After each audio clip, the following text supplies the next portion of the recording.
Olé!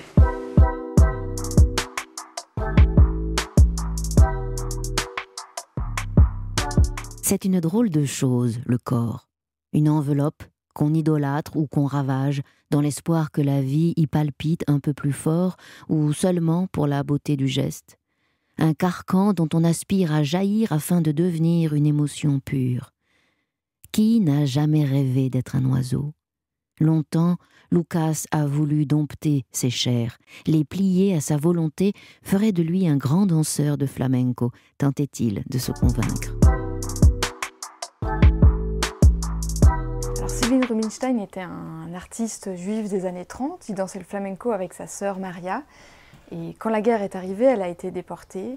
Donc lui, pour la retrouver, il est entré dans la résistance. Il est devenu un tueur de nazis et pour passer inaperçu, il se travestissait en femme. C'est une histoire vraie, complètement folle, que j'ai voulu mettre dans ce roman. Et c'est devenu un de mes personnages qui croise à plusieurs décennies d'écart d'autres danseurs d'aujourd'hui qui partent en road trip en Europe et qui se confrontent eux aussi à l'intolérance comme Sylvine dans les années 30.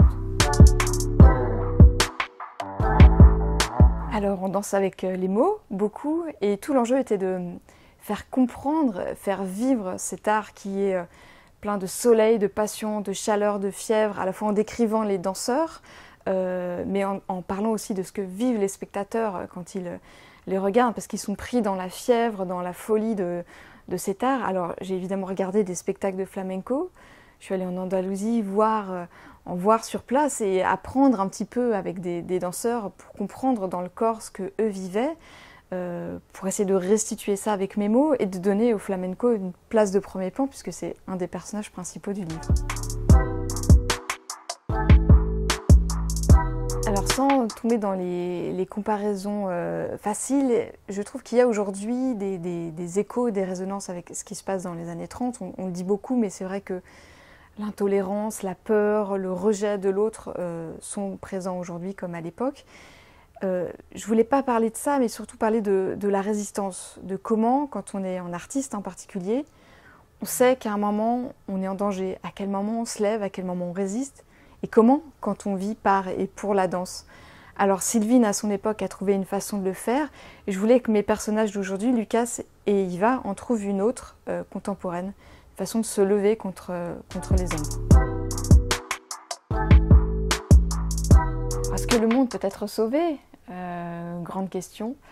Si on pense que oui, une chose est sûre, le flamenco, qui est l'art des passions en tempête et qui est le fruit du mélange de toutes ces influences de l'Espagne arabo-andalouse, qui exprime la passion, l'amour, la chaleur, le feu. On peut dire que le monde a besoin de ça aujourd'hui. Et s'il ne sauve pas le monde, il peut au moins sauver ceux qui le pratiquent, parce que c'est un incroyable moyen d'expression, un incroyable moyen de vibrer et de vivre un peu plus fort.